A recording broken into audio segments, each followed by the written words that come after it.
সবার আগে ডিমগুলোকে নিয়ে সেদ্ধ বসিয়ে দেওয়া হলো। ডিমগুলো সেদ্ধ হয়ে গেলে এদিকে সাইডে আমরা আলুগুলোকে ছুলে নেব।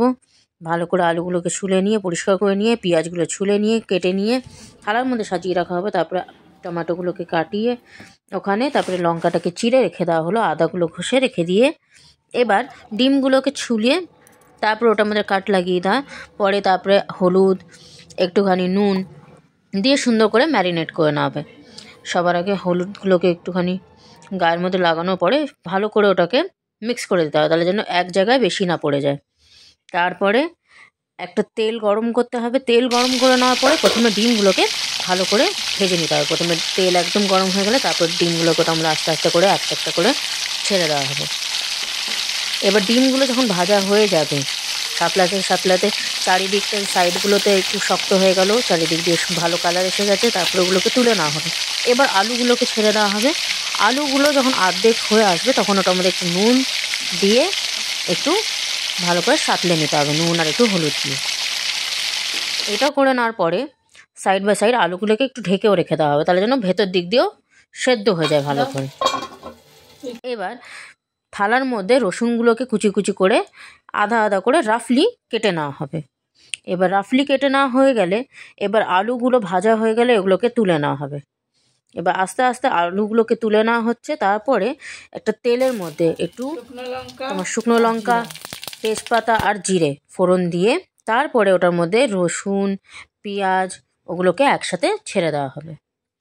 যখন রসুন আর পেঁয়াজটাকে দেওয়ার পরে একটু নাড়াচাড়া করে নেওয়ার পরে যখন আস্তে আস্তে আস্তে আস্তে রসুনের আর পেঁয়াজের রঙটা চেঞ্জ হচ্ছে তখন ওটাকে সুন্দর করে নাড়াচাড়া করতে করতে করতে করতে তারপর ওটার মধ্যে শুকনো মশলাগুলোকে দিয়ে দেওয়া হবে। প্রথমে নুন দেওয়া হলো, তারপরে একটু হলুদ দেওয়া হলো। হলুদ দেওয়ার পরে ভালো করে মিক্স করে নিলাম। মিক্স করে নেওয়ার পরে তারপরে এটার মধ্যে আমরা টমেটোগুলোকে দিয়ে দেব।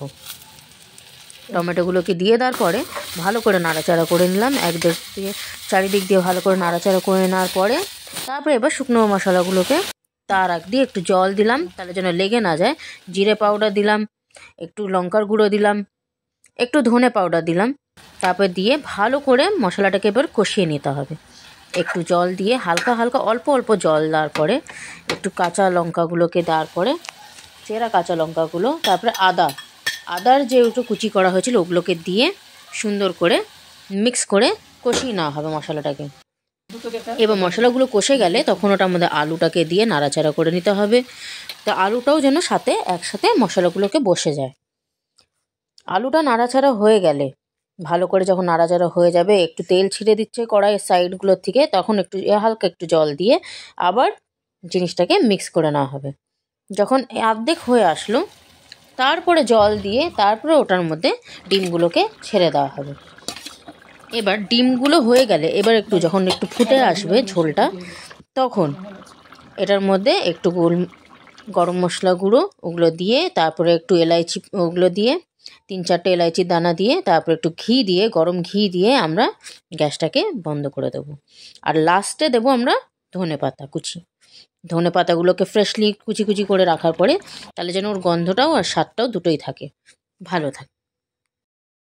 তো এবার আমাদের রেডি হয়ে গেল ডিমের ঝোল, যেটা আমাদের একদম গরম ভাতের সাথে খাওয়ার জন্য একদমই রেডি।